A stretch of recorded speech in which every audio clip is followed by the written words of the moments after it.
Hello, everyone. Welcome to our weekly webinar.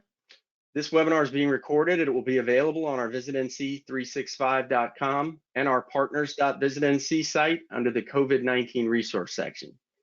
Please ask any questions in the questions tab on the GoToWebinar screen on the right-hand side of your computer.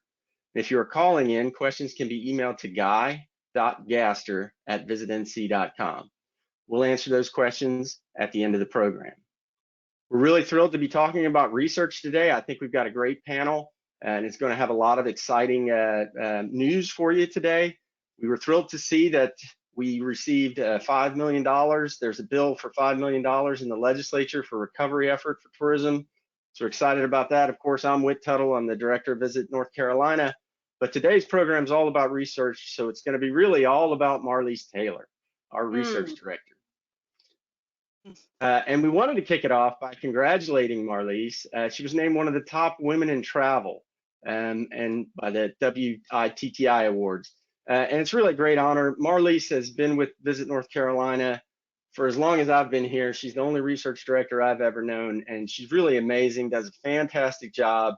I think all you partners realize that. So we rarely get to talk about Marlise as much as we'd like to. So just wanted to say congratulations, Marlise. She's going to run the webinar, and you guys are in great hands. So take it away, Marlise. Thank you, Whit. I appreciate that. So we're really excited today to be with you. We've heard from so many of you about how important research is during this time, and I'm really happy to be able to assist in this webinar that's focused on such research. Today, we have three very distinguished panelists who are leaders in tourism research. I'm going to introduce each one of them, and then we'll move through their presentations, and we'll have time for Q&A at the end. First presenting, we'll have Erin Francis-Cummings, President and CEO of Destination Analysts. You no doubt recognize Erin's name and her company's name from the incredibly helpful research that they've provided us for the last 7 weeks as we've moved through this COVID-19 pandemic. Erin spent the last nearly 2 decades studying travelers from across the globe and translating their evolving behaviors and opinions into marketing insights for Destination Analysts, 200 plus clients. She has designed research strategy and facilitated consumer research for some of the world's greatest destination brands and oversees the production of Destination Analysts' ongoing tracking studies on domestic and global travel sentiment and behaviors. Erin currently serves on the International Board of Directors for the Travel and Tourism Research Association and supports the greater travel industry through projects for the U.S. Travel Association and Destinations International. Following Erin's presentation, we will hear from Jennifer Foster, who is Business Development Executive for Destinations team at STR. As you are all aware, STR provides global data for benchmarking, analytics, and marketplace insights to clients from multiple market sectors. Jennifer joined STR in 2015 and is responsible for building and maintaining relationships with destination clients located in the Southeast, Midwest, and East Coast regions of the U.S., as well as Mexico and the Caribbean. She is often featured as a guest speaker at hotel industry meetings and conventions, and you'll probably remember her as one of our speakers from a couple of years ago at Visit NC 365. Prior to joining STR, Jennifer served as regional sales manager for Mayflower Tours and Vacation Express, where she worked on worldwide tour packages for groups and travel agencies. And then we'll wrap up our research webinar hearing from Jason Sprenkle, CEO of Key Data, a business intelligence and benchmarking dashboard used by over 700 of the leading vacation rental companies and resorts around the world. Jason is also an owner of 360 Blue, which manages over 600 luxury homes in the Florida Panhandle and in Colorado, and is co-founder of the Sonder Project, an international nonprofit whose mission is to strengthen communities through food security, clean water, and education. Thank you all so much for being here today to provide insights to our tourism partners, and then I'm going to let Erin take it over from here. Great. Thank you, Marlise. Good morning. I'm really happy to be able to join you. My husband actually travels frequently to your beautiful state, so I get to regularly visit it vicariously. If we can go on to the next slide, please. The data and findings that I'm presenting to you are our independent research. So you can be assured that this research was designed solely for the purpose of providing you unbiased information about how American travelers are thinking and feeling. We go on to the next slide. In the interest of time, I have to move through this quickly, but please be assured that this deck will be made available to you. Next slide, please. The data I'll be sharing with you comes from a survey of 1,200 American travelers that we have conducted weekly since March 15th. Today, I'll be sharing data collected April 24th through 26th. Next, please. To provide context to these findings, when this survey was fielded just a few days ago, Americans were seeing and hearing about the virus's response to disinfectant and sunlight, Georgia reopening, how we would be able to test for coronavirus on a mass scale, that social distancing practices may last through summer. And there were, of course, heartwarming stories of people demonstrating their concern for others and their appreciation. So I'm going to start out with a new question that we asked this week because the results of it really set the stage for the remainder and are truly foundational to a lot of what you will learn about how American travelers are currently thinking and feeling right now. And that question behind the question is, what do we, as the selves we are in this moment, most want? Is it love, happiness, safety, friendship, money, escape? If we go on to the next slide, we'll see, to provide some answers, this is what we asked American travelers. Tell us about your lifestyle priorities in the next 6 months, however you personally define each. Use the scale provided to indicate how you'll prioritize these in the next 6 months. And next, we'll see respondents were given this 5-point scale from not a priority to an essential priority. And next, you'll see on this chart the percent of travelers who rated each of these lifestyle elements as a high or essential priority in the coming months. On top in red, staying safe from infection was far and away what Americans were most in sync on prioritizing, with nearly half saying that this is essential. While to some of you this may feel obvious, think back to less than 2 months ago. How many of us did not feel particularly threatened by the coronavirus and were really confident in our body's ability to heal if we contracted it? Avoiding COVID-19 is paramount to most American travelers as they look out over the next 6 months. However, consider how revelatory this yellow second tier of what Americans are going to prioritize is. Emotional well-being, finding joy, escaping from stress and relaxation. What's important and hopeful about this finding is these are all things that travel delivers. Next slide, please. And we know that travel does this very well. One of our previous The State of the American Traveler surveys, which is another piece of research that we do, found that nearly 1/3 of American travelers consider travel extremely important to their overall well-being and sense of happiness. Next, please. And although interestingly a little less than the last few weeks, the majority of American travelers still agree that they miss travel and can't wait to get back out there again. Next slide, please. But in the present moment and considering their priorities right now, Americans largely associate fear and uncertainty with travel. When asked to state the one word that best describes how they feel right now about travel, words like scary, anxious, unsafe, danger, and nervous were common responses. Next, please. We actually asked the same question 5 weeks ago and wanted to ask it again this week to see what had changed. And you'll see on the right, there are some more positive emotions now, but overall, relatively little has changed in those 5 weeks. Next slide, please. So in this coronavirus marathon we are in, our point in the course to recovery remains a steep hill, but we will get through it, especially together. So next slide, please.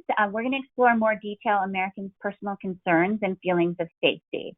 So on the next slide, you'll see concerns about the pandemic impacting, or concerns about personally contracting the virus remain elevated, but they're at a 6-week low, with the biggest change actually amongst older travelers.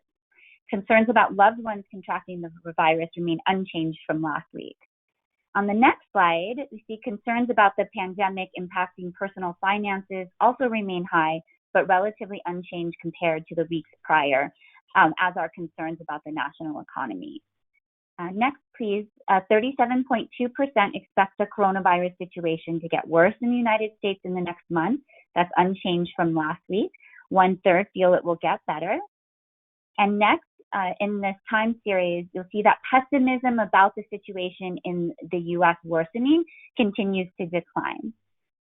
Next, in looking at how Americans perceive the safety of several travel-related activities, this chart is showing you the percent of American travelers that rate each of these activities as unsafe.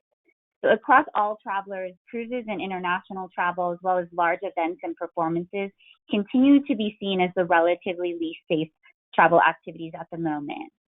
On the next slide, you'll see what we saw over the last 7 weeks was significant increases in the perception of these activities being unsafe between March 15th and 29th. So if we click forward, we can go ahead and click forward, I think 4. Because what you'll see as these come up is there was a stabilization then April 5th through 12th. And then last week, we saw a notable improvement in safety perceptions. And if we click forward, I think 2 more, you'll see the perceived safety of various travel activities has improved again. So this is moving in the right direction, although of course it is still highly elevated and certainly not where we want these to be yet.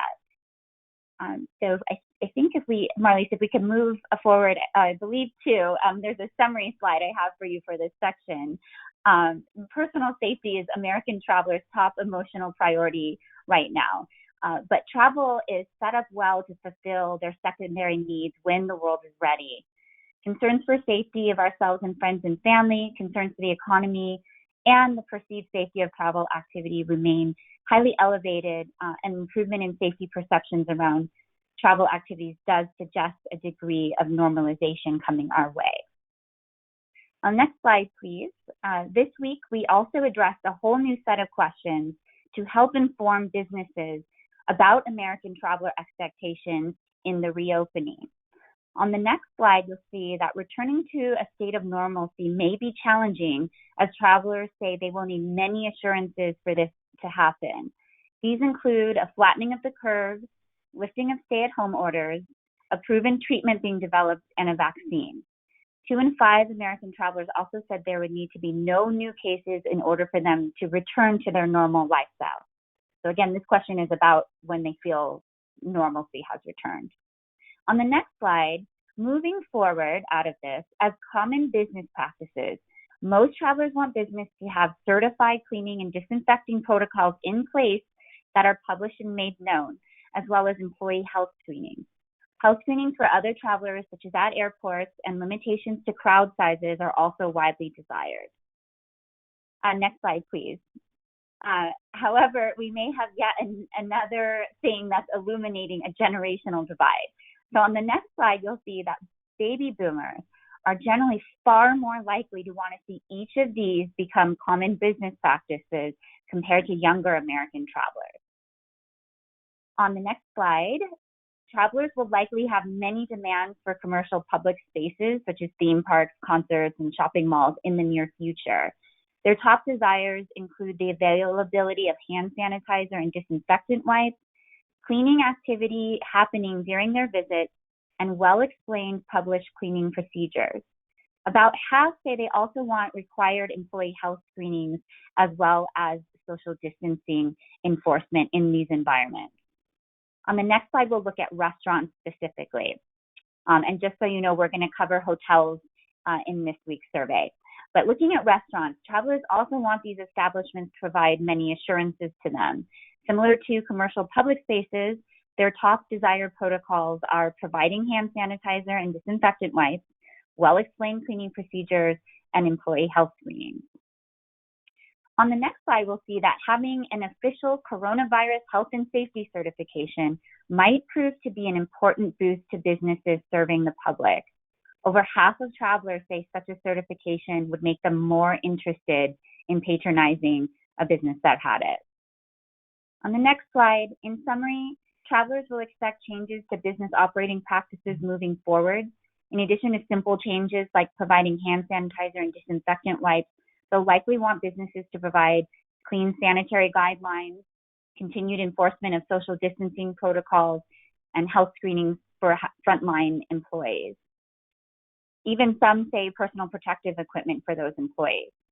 But faced with this information, we do feel and think about how feasible all of this will be for businesses who are already struggling with losses in revenue. So moving on, let's look at the impact the pandemic has had on travel this week. On the next slide, you'll see the proportion of American travelers who had their travel impacted by the coronavirus remains unchanged at 75.9%. On the next slide, you'll see that this week, 63.7% of American travelers report they had canceled a trip due to coronavirus, and 51.9% have postponed a trip. On the next slide, you'll see through the time series that this means the percent canceling a trip because of coronavirus is at a 4-week low, while the percent postponing is at a 4-week high. On the next slide, you'll see that a majority of travel cancellations continue to be for near-term bookings, and there are continued increases in the cancellations of trips from May through the summer. On the next slide, of those that postponed a trip, 32.8% have at least tentatively picked a rescheduled date. So let's, on the next slide, dig further into current feelings and expectations for travel. On the next slide, you'll see that this week, 73.8% of American travelers say they are done traveling until the coronavirus situation blows over. And there has been a notable decline in the strong agreement with this statement, and in fact, it's at a 6-week low. On the next slide, in terms of timing of travel and what it implies about their confidence in selecting travel dates, agreement that the coronavirus situation will be resolved by the summer travel season continues to decline. On the next slide, now just under half of American travelers expect to be back traveling this fall. This is down a little bit from last week. But on the next slide, you'll see the months that American travelers say they currently have trip plans. Plans in the next 2 months have dropped sharply, but there appears to be increases on the horizon for late summer, fall months, and beyond. On the next slide, half of American travelers still agree that staycations may end up replacing vacations this summer, but this sentiment is at a 3-week low. On the next slide, 37.6% say they may avoid airlines and instead travel by car in the coming months, but this is at a 6-week low. On the next slide, now just under half say they'll probably take more regional trips while avoiding long-haul trips, and that's down just slightly from last week. On the next slide, confidence in attending conferences and meetings has improved. Those that say they will be unlikely to attend these events until the coronavirus situation is, in their mind, resolved is at a 6-week low. On the next slide, the percent saying they will avoid travel outside the United States, while large, is at a 6-week low. Younger travelers in particular are feeling more optimistic about international travel compared to just a week ago. On the next slide, price cutting as a means to motivate travel continues to resonate with over 1 in 3 American travelers right now. When asked if price cutting made traveling in the next 3 months more interesting, 34.7% agree, which is down just a little bit from last week. On the next slide, excitement levels to take a getaway in the next month are depressed, but are at a 5-week high. Now almost 4 in 10 American travelers say they would be excited to take a weekend getaway with a close friend or relative to a place they want to visit next month.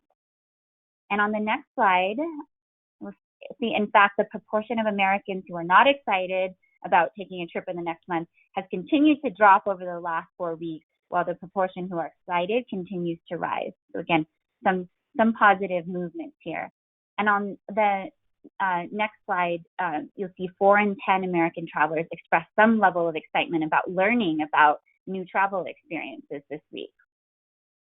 On the next slide, while openness to travel information has been increasing, particularly between April 3rd and 19th, travelers' interest in learning about new travel experiences and destinations did drop a little bit this week. And on that note, it remains not yet the time to travel.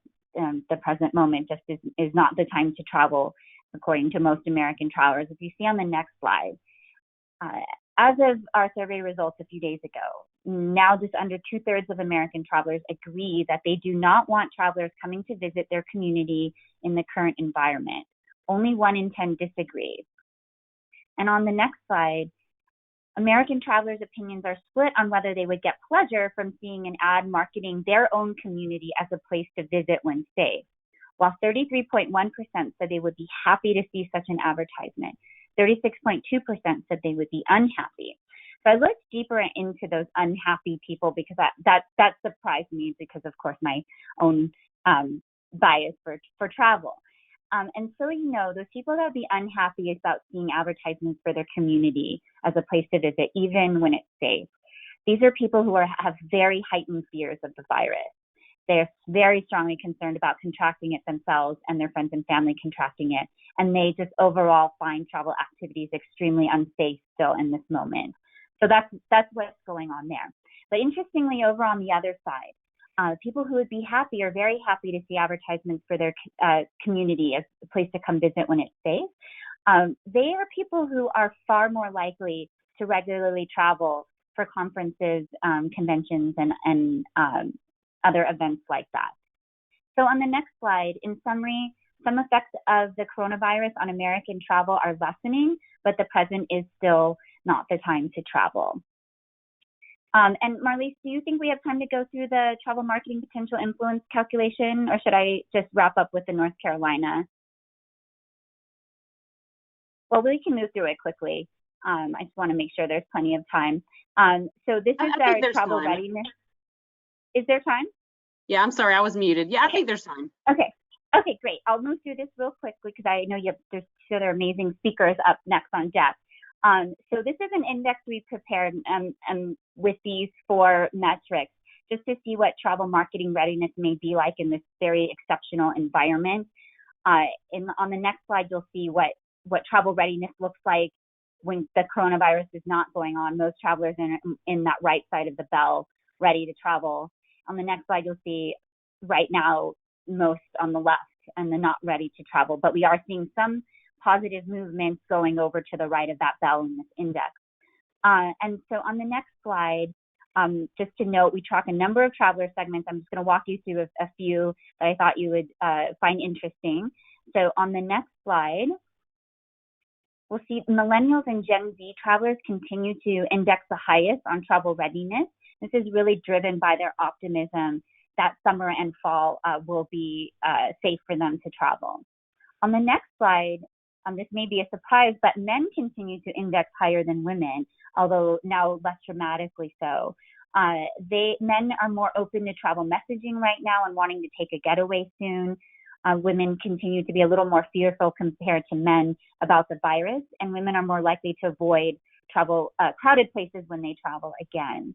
And then on the next slide, looking at travelers within the major regions of the United States, fortunately for North Carolina, travelers in the South actually index highest for travel readiness right now. So in closing, I'm going to share some North Carolina specific data. So if we go on to the next slide, a few weeks ago, we asked survey respondents to think back to a few months ago before the coronavirus situation and state how interested they were in visiting North Carolina and a number of other nearby competing states. And then we asked them to imagine the period of time immediately after the coronavirus situation and rate how likely they were to visit North Carolina and some of those other states in the 6 months immediately after the coronavirus situation blows over in their minds. And on the next slide, what you'll see, as you can imagine, it's an extremely competitive environment for travelers' attention, and the coronavirus has depressed interest in travel overall. But on these metrics, you'll see that North Carolina really looks well positioned. Not only are you in that number 2 spot for interest right behind Florida, massive Florida, but you had a relatively smaller drop in travel interest because of the coronavirus.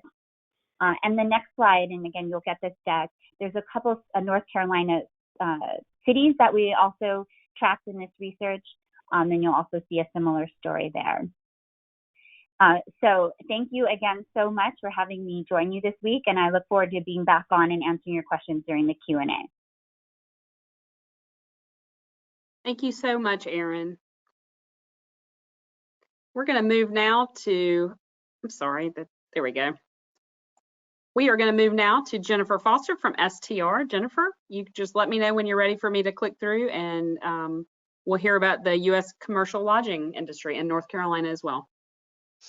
Great. Thank you so much, Marlies and Whit, for having me on. It's a pleasure to be here today. And thanks, Erin, for that really informative travel sentiment. That it's super interesting, and happy to couple some performance data, hotel performance data along with that. We can start off on the deck. Next slide, please. So this is going to be a pretty quick review. We've got about 28 slides here. We're going to start off with the total US performance review. Then we will go into some slides specifically on North Carolina, and we'll finish with the forecast for the total US as it stands today. Next slide, please. So just the brutal reality here for March of 2020, we saw a decline in RevPAR of 51.9%. That is the steepest decline in monthly revenue per available room that STR has seen in our 35-year history.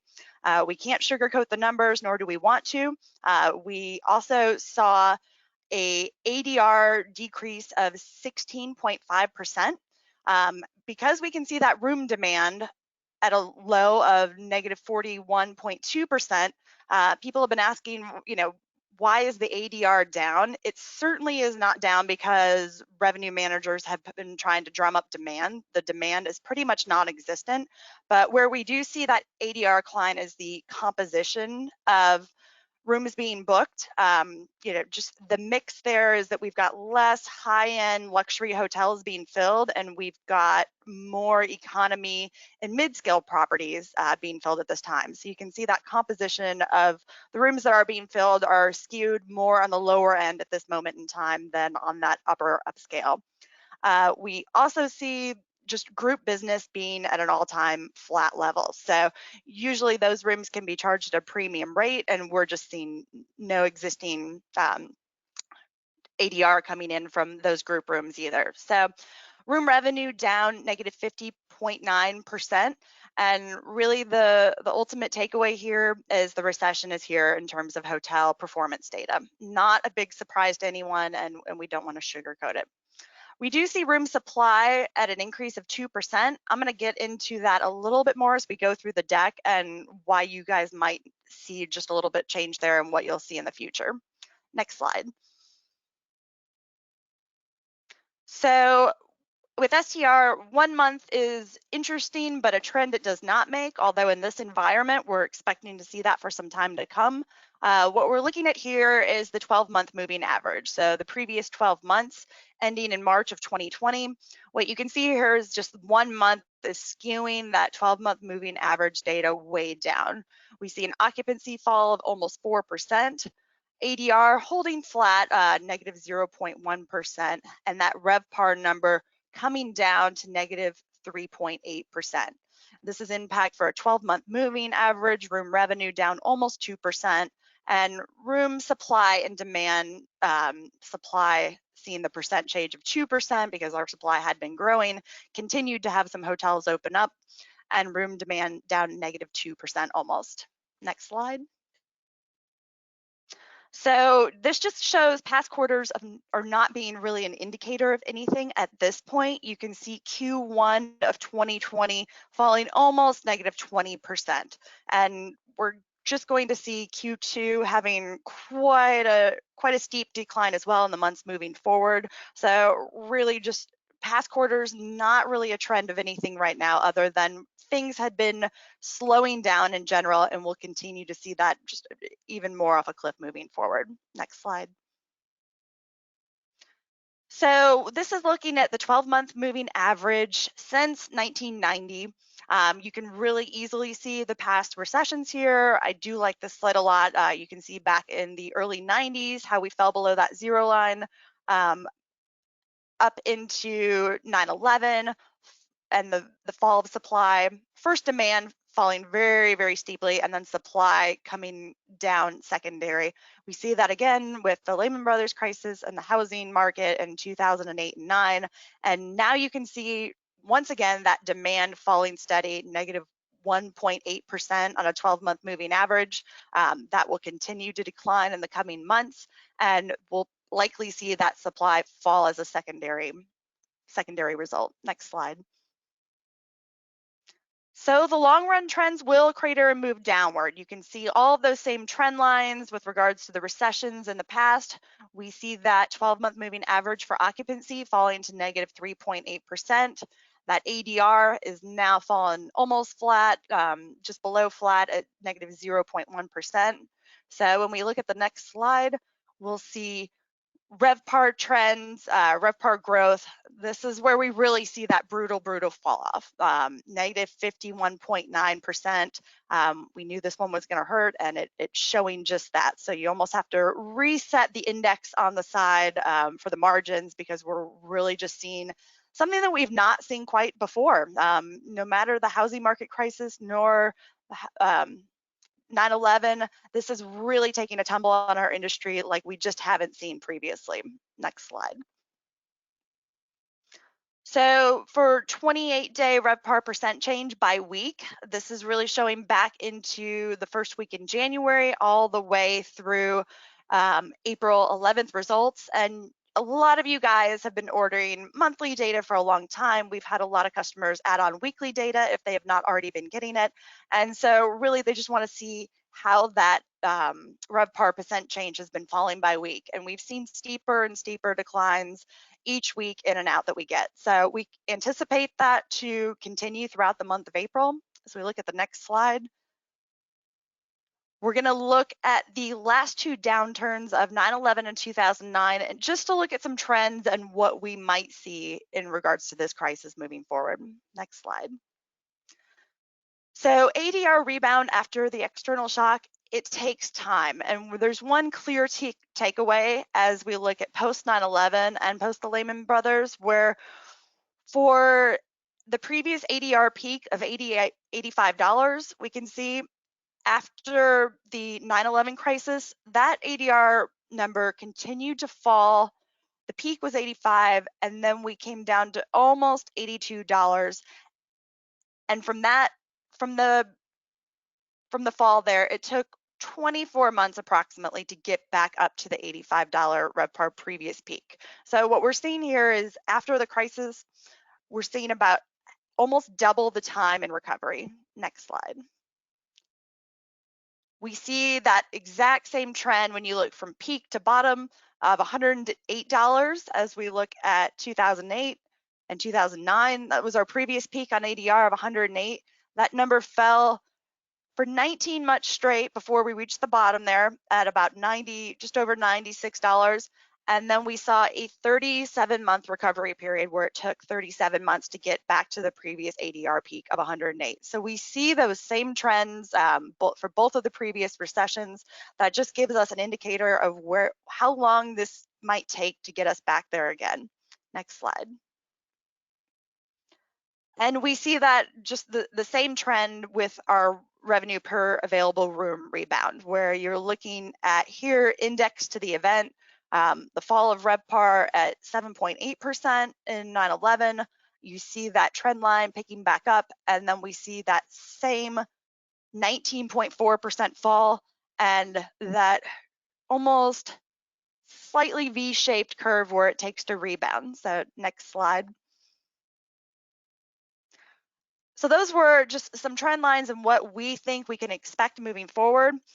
Like I said, I know a lot of people are very interested in their weekly data, and here's where we're going to see total US results for the week ending April 18th. Next slide.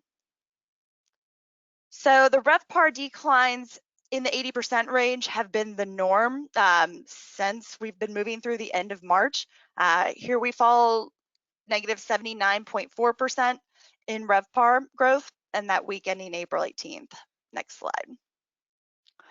Which brings us to closed rooms, and I've gotten a ton of questions from clients on how we calculate your closed rooms for reports.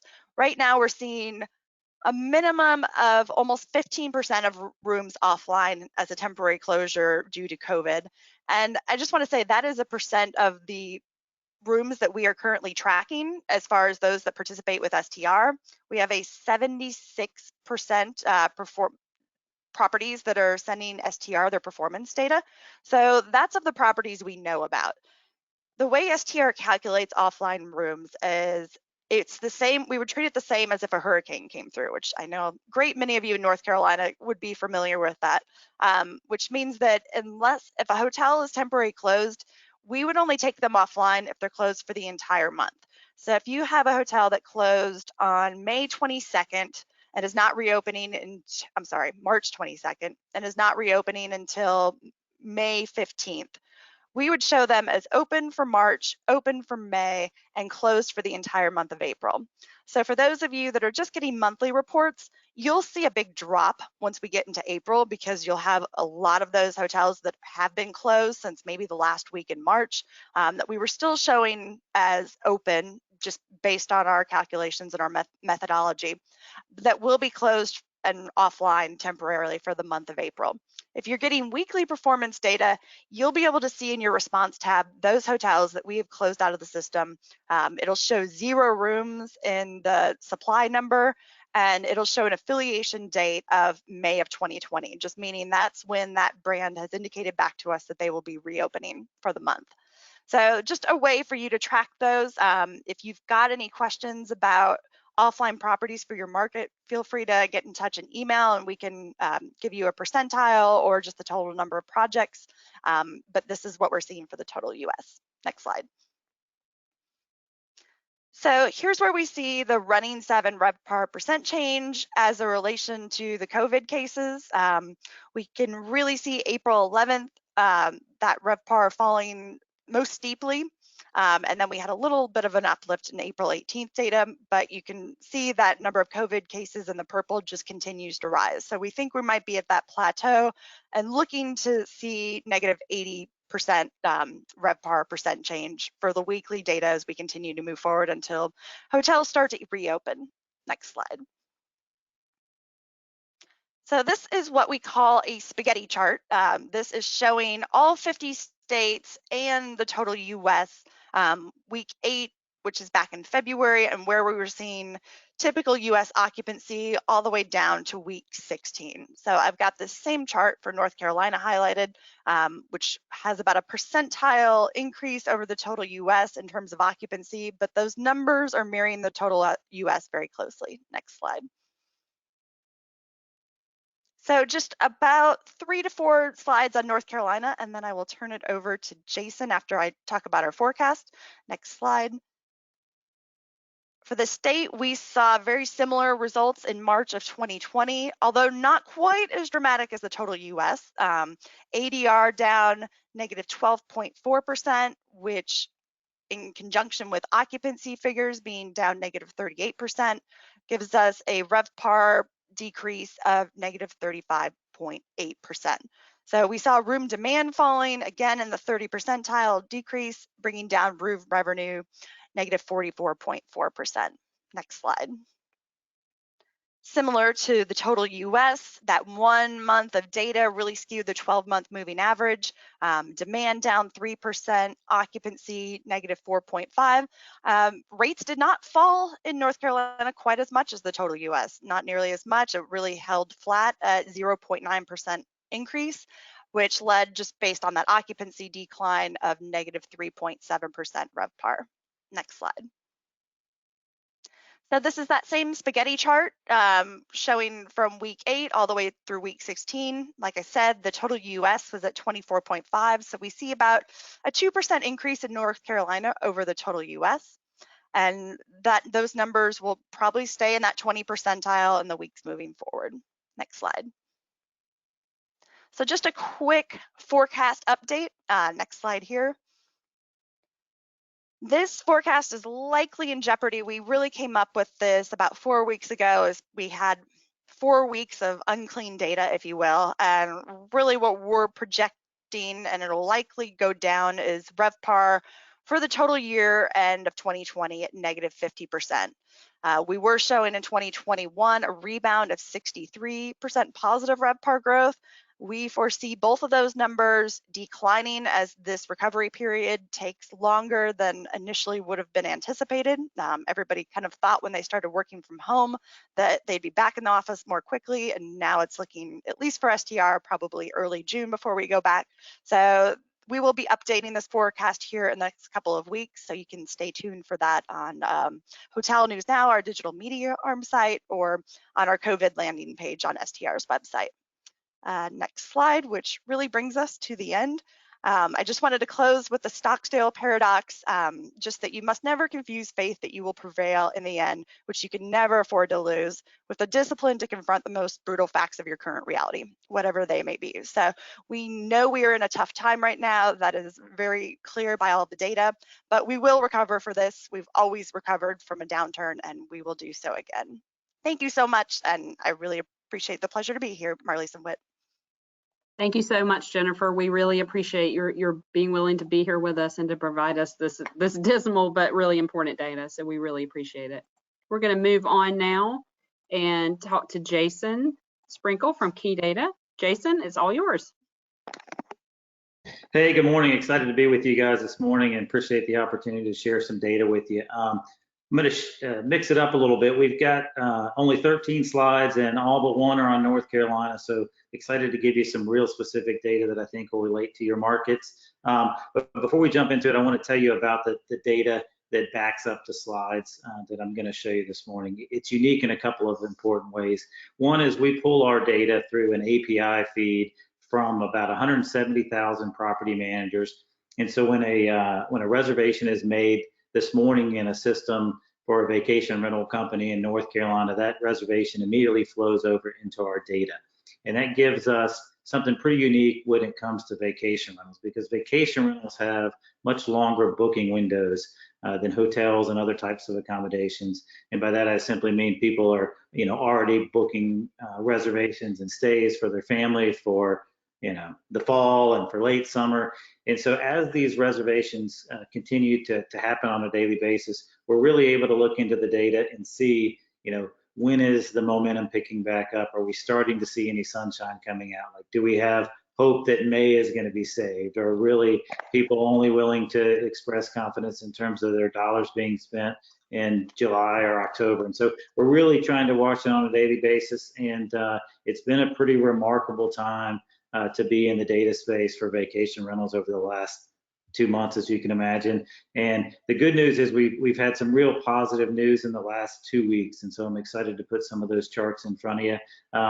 But when you're looking at this data set, we're able to see the cancellations as they're happening. And, every chart that I've shown in webinars for the last few weeks has been what you would expect. It's been down and to the right, cancellations coming in, money going back out to homeowners for vacation rental companies, and really dead booking activity, all money flowing out. And that turned around in the last 2 weeks for a number of markets around the US. And so I want to show you a few slides that juxtapose how North Carolina compares to some of the other states in terms of their recovery, and then jump into how some of the sub-markets are really dealing with this coronavirus and what the next few weeks and months look like. So let's jump to the next slide, which is an overview of the United States in general, just to kind of set the framework for what we're seeing for vacation rentals around the country. And this looks at the time period from January 1st through yesterday, and it's booking activity. And we split it out into 3 different types of bookings. Bookings that are for arrivals within the next 30 days, bookings for arrivals due within 30 to 60 days, and bookings that are more than 60 days out. And what you can see is 2 really things that jump out at your chart, on the chart here. The first one is bookings for arrivals within the next 30 days are what is recovering faster. And so people aren't really quite willing to bet a way out, but you can see a dramatic kind of upturn since the, say, April 8th timeframe, where there's several markets that are pushing this more than others. Of course, you've got markets like Hawaii that are pretty flat because people aren't ready to jump on an airplane yet. But you've got some markets like Florida and Oregon and the Texas coast in particular, where you're really seeing a dramatic increase in bookings in the last 2 weeks as these states start to talk about opening back up. And there is a propensity or a willingness to book those trips that are coming up in the next few weeks, where they kind of know what they're getting already, and their expectations. And then the other thing I want to point out is, if you look back at that March 13th spike in the 30 days, you really saw an effort to to have a really steep recovery during that time frame. And I just want to point everybody back to that news cycle we were going through at the time. That was when we all kind of heard at the same time that we were about to be locked down, that it wasn't safe to get on a cruise ship, that you needed to cancel that first week of spring break and the trip you had planned with your family to Costa Rica or Paris or Germany or wherever you were headed, and you needed to think about someplace back home. So what happened with vacation rentals is a lot of the markets saw, as you can see there from the spike, an amazing bump where everybody kind of reshuffled their international travel plans and their cruise plans, and they booked a vacation rental very close to home. And what's critical about the markets that saw the largest spike there is those are the markets that we believe, as we look at this data, are the ones that are most likely to bounce back as we get the green light to open back up. And what they tended to be comprised of or focused around were markets that had affluent travelers who could react quickly, change plans that they had on the books, and be able to go someplace closer. And then, as you would imagine, drive-in markets, which I think is good for North Carolina's prospects and recovery. So we're kind of, as we get further to the right and watch the next couple of weeks, we're watching for a return in that spike that we saw on March 13th. All right, next slide. We'll jump into some North Carolina data for the remainder here. What we're looking at here is just paid occupancy, and you can't see the dates down there very well, but it's January 1st through December 31st of this year. And so orient you to the three lines there. The dark gray line at the top is occupancy for North Carolina vacation rentals for 2019. So that's where we ended up last year, and that curve is exactly what you would expect to see kind of year after year. Obviously, the hurricane impacted a little bit. If you look back, you see a little bit higher push through the summer there for the previous year in 2018. But the exact same curve year after year kind of sets the foundation for what we expect in the vacation rental market for North Carolina.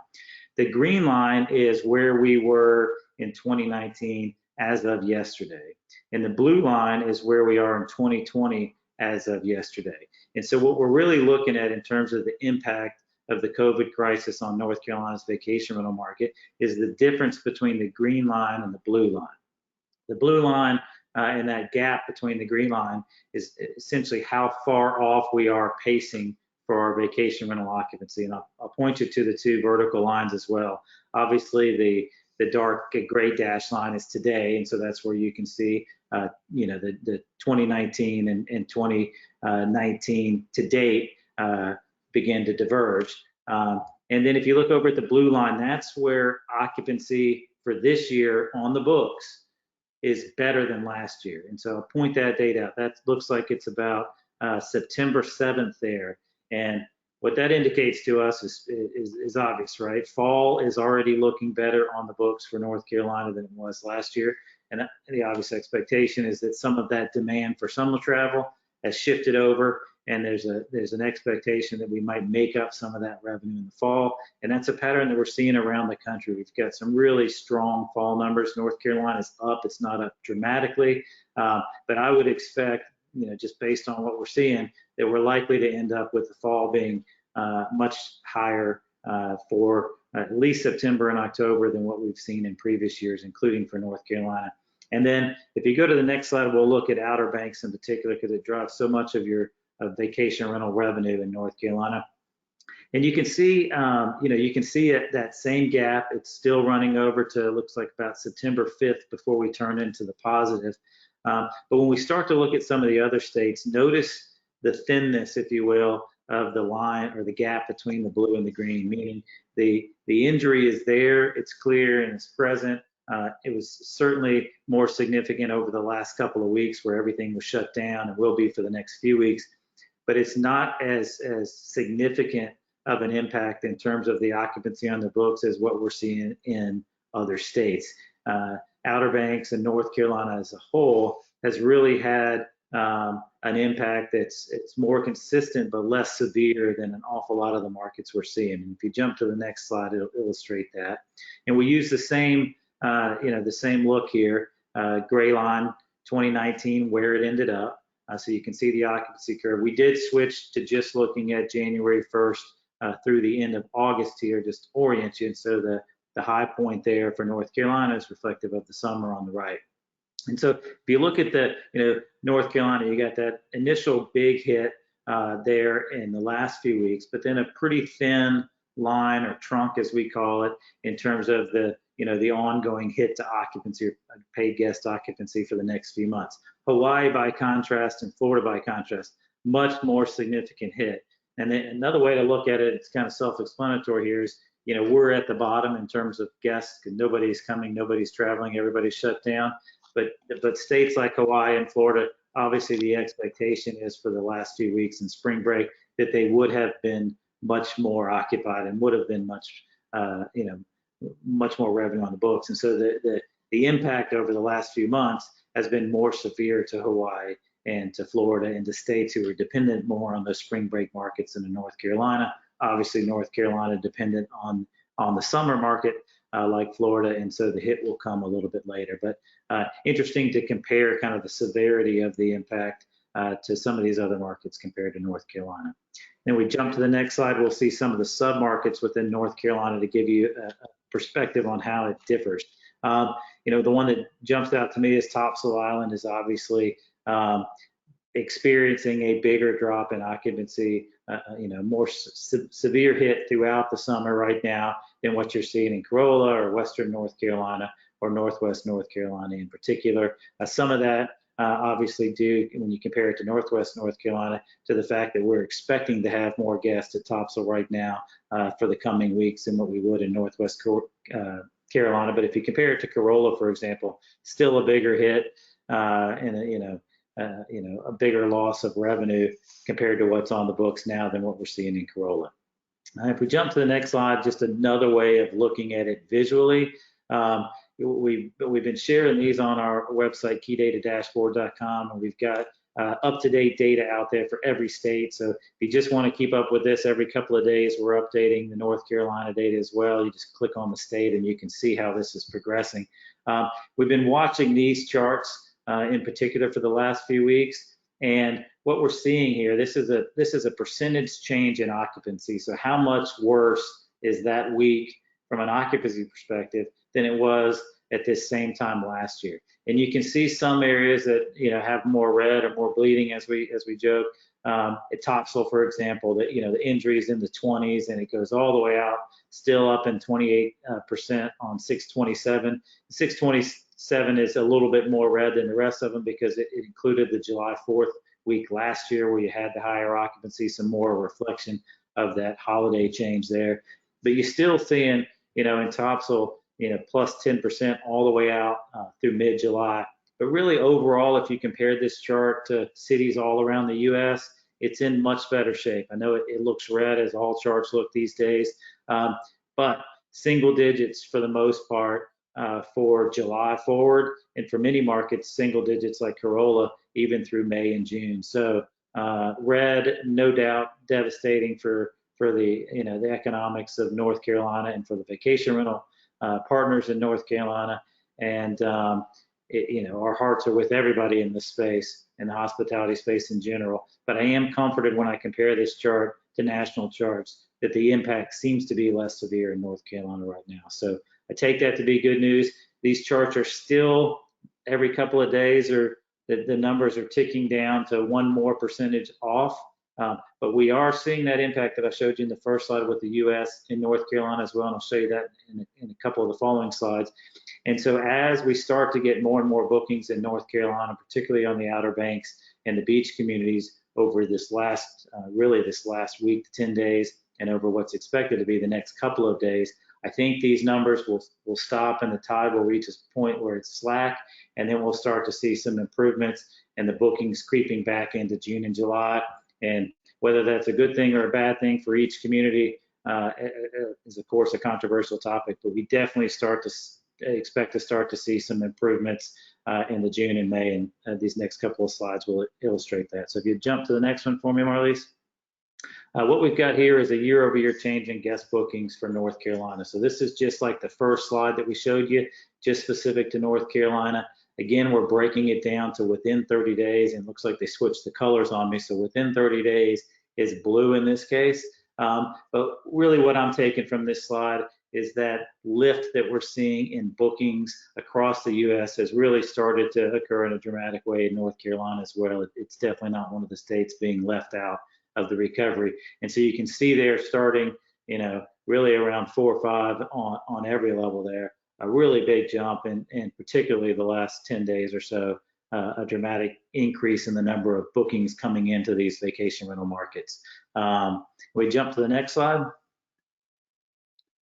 And so the illustration here is intended to point out the recovery of North Carolina versus some of the other predominant vacation rental markets. And in orange, we've got Florida, and you saw from Smith Travel slides, you really see that that recovery, and from the initial slides on the sentiments, you really see that recovery happening in Florida stronger than any other market in the U.S. Hawaii, as you guys would expect, not seeing a recovery. People just don't have the comfort level with jumping on an airplane yet, and they're shut down completely right now. And then North Carolina is kind of in the middle there. It's had a couple of days of downward movement in terms of bookings, but overall, as you saw on the last slide, really a consistent move up and to the right in terms of bookings. And on average, I think from a trend line perspective, probably on par possibly with Florida, kind of in terms of leading the recovery. So overall sentiment from us, from the vacation rental data for North Carolina, is it seems to be recovering as well as anybody in the country.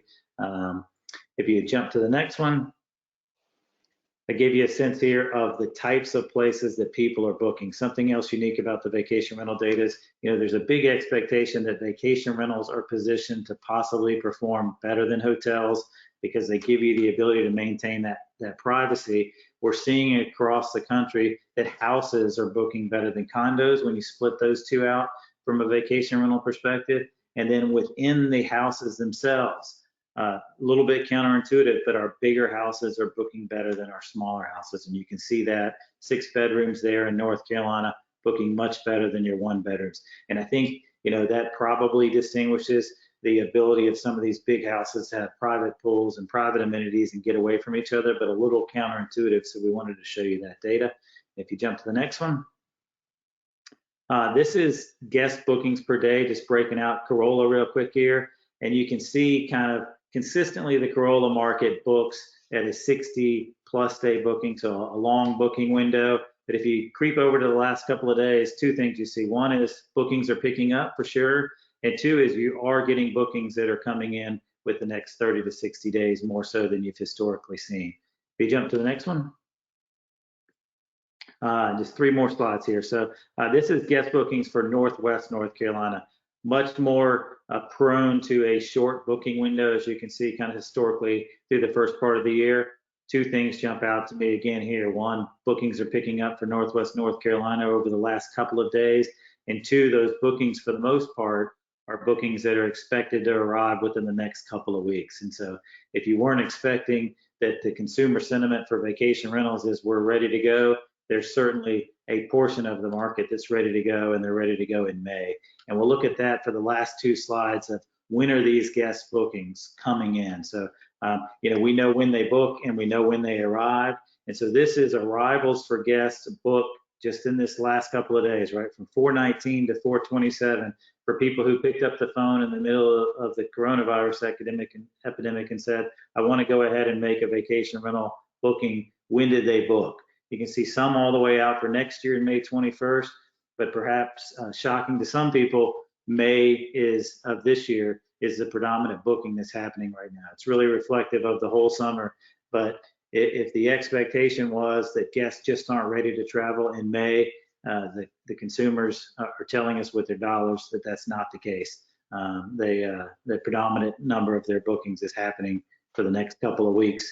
Hopefully with the shutdown orders, they're happening for the last 2 weeks of May, but interesting to see. And then the final slide, another look at when they're booking, breaking out the Outer Banks versus Northwest North Carolina. You see Northwest North Carolina a little bit more willing to book in May, and part of what skewed that. The Outer Banks more thinking a little bit down the road in terms of August.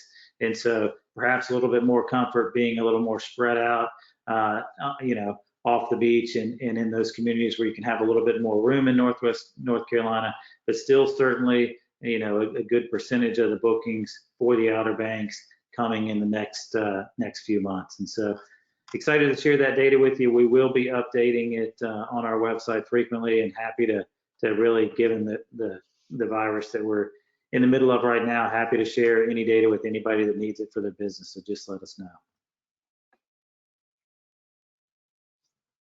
And that's it. Thank you, Marlise. Oh, Marlise, we got you on mute. Sorry, I muted myself. Thank you so much, Jason. That was great. And to Jennifer and Erin as well. I know that we're at an hour, but I still want to give a few moments for some questions and answers. So we're gonna see if we have any questions here. And I am gonna try to open these up. Let's see, here we go. And thanks to everybody for that panel. That was really insightful stuff. Great to see. And Jason, that's the first encouraging research I think I've seen in a month. So thanks a lot. Okay, we've got quite a few questions, so we'll get through as many of these as we can. We have one. The first question is, what type of extra or new housekeeping efforts are consumers saying will be needed to make them feel safe in a hotel, especially since there's uncertainty how long the virus can last on various surfaces? Erin, I know that you said you were gonna start asking the hotel questions soon. Is this something you have any information on now, or should we wait till next week? I will have the specifics on hotels for you next week, and then right now I would just look at what they said about commercial public spaces and restaurants as a guide until I have that data for you on next Tuesday. Great. Okay. Thank you. Let's see. Another question. I can't get it opened all the way. Marlise, I would just add, while you're pulling up that next question, there's a lot of organizations that are in the process this week, and I saw some drafts last week of putting out new standards for either lodging as a whole or vacation rentals as a whole. I know the Florida governor is expected to potentially put some out today. Some companies out in the space like Breezeway have put some out for the vacation rental as a whole. And I know Wynn Hotels just put some out last week that is trying to lead the effort, but of course, a massive effort to try to convince consumers that additional steps are being taken. And then really within the industry, a mad scramble to figure out on our own, like, how can we authentically do it right? Not just give lip service to the effort.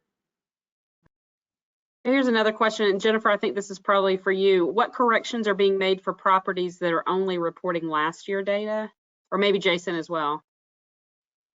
Yeah, so we track this year and last year, and if they have not reported anything for this year, then we're just showing them as temporary offline and their rooms are taken out of the supply numbers. And ours is live, so it's either booked or not booked. There's no offline concept for vacation rentals with our data. Okay, thank you. Okay, next question. With there appearing to be sentiment of more regional travel, is there any data showing how long someone is willing to drive for a 3-day weekend? Erin, do you have any input into that? Yeah, so we asked that now it's been, I think, 5 or 6 weeks ago, and at that time the max distance people said they would drive was under 400 miles. I think it came around like 380 something was the max distance. But now that we're seeing slight movements, more positive movements, we'll dig into more specifics about the types of travel people want to do. So we'll have that coming up for you, more updated numbers on the extensive trip. Great. The 313 spike we saw did reflect a much narrower travel window for guests coming into vacation rentals when they started to travel during this. So we expect that to be the case as people start to fill back up. Jason, this next one is for you. For vacation rentals, are you hearing much within the industry about how and what their cleaning efforts may, or how their cleaning efforts may change, and any talk on a rental standard? I would expect to see many standards hit the market in the next few days. There's a lot of discussion going on, as I mentioned. I think some will be state mandated and some will be mandated by organizations like VRMA.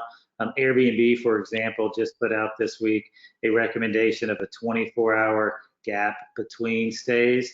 Some of the proposals that have been put in front of the Florida governor this week have included stays of up to 3 days.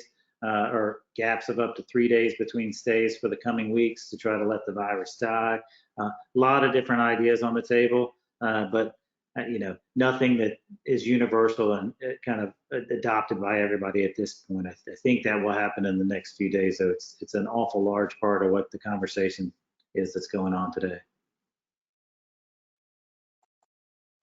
This is probably to all of you. There's clearly a conflict between bookings projected and sentiment of residents not wanting visitors to come to their destination. How do you approach that gap? We said on a panel yesterday. Go ahead, Erin. Go ahead, Jason. No, go ahead, Jason. I was just gonna say there was a panel yesterday that a company called Lexicon had a webinar on, and it was called The Dark Side of the Upside.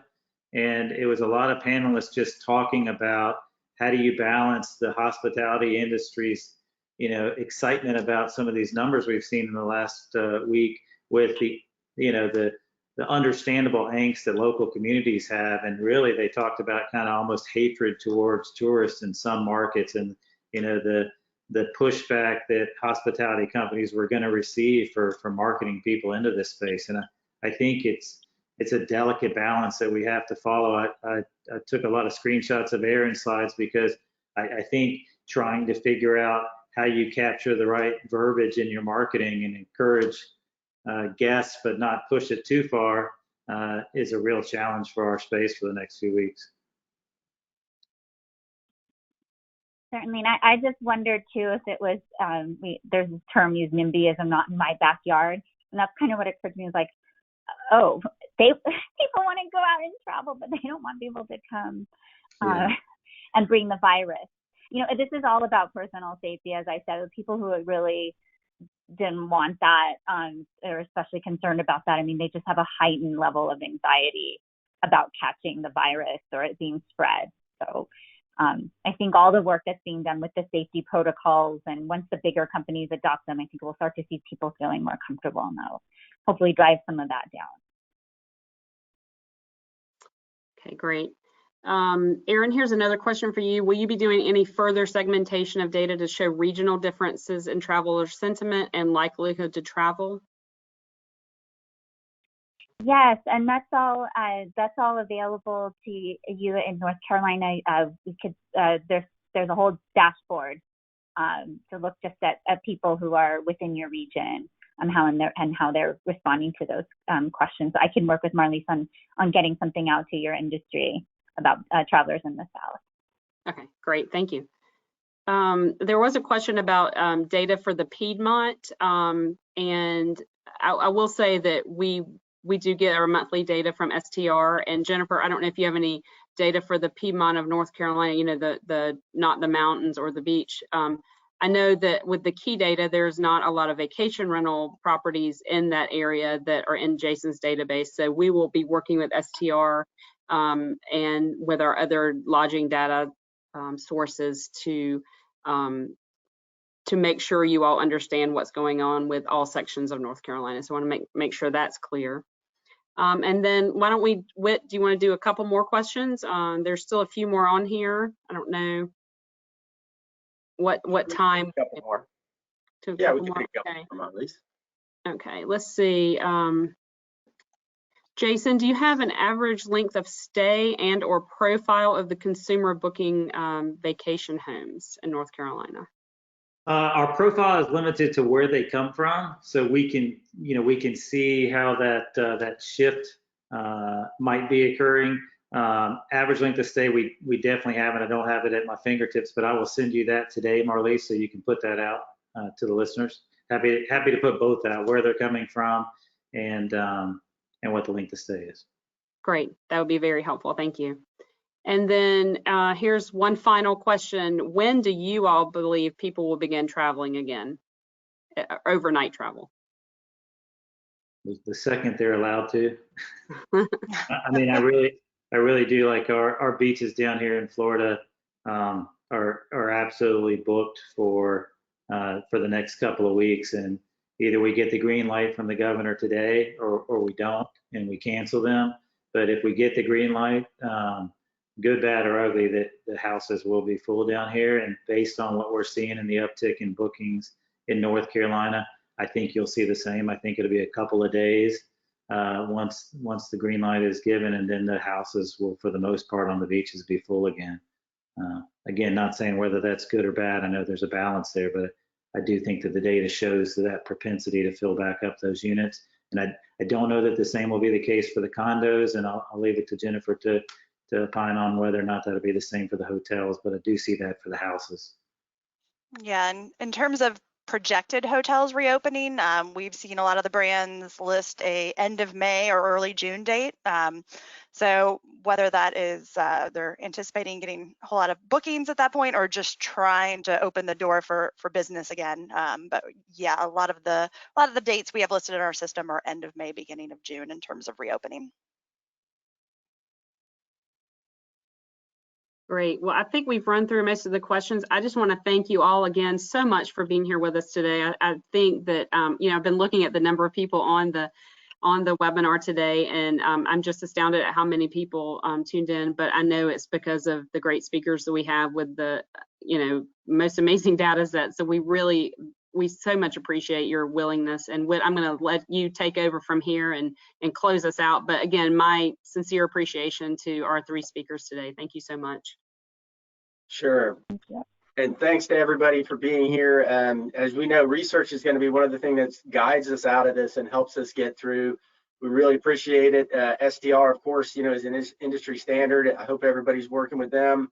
We have a co-op partnership with Key Data that I think is a wonderful thing. If you haven't checked into, Marlise does a great job with our co-ops that we can do to enhance your research available. And of course, Erin, her stuff has been the guidepost for us over these last 3 weeks, and we really, or 6 weeks, really appreciate everything you're doing and look forward to working with you in the future as well. Thanks a lot, everybody. There'll be a recording available if you didn't get it, and we'll be back next week. Thank you, guys. Thanks. Bye, everybody. Bye.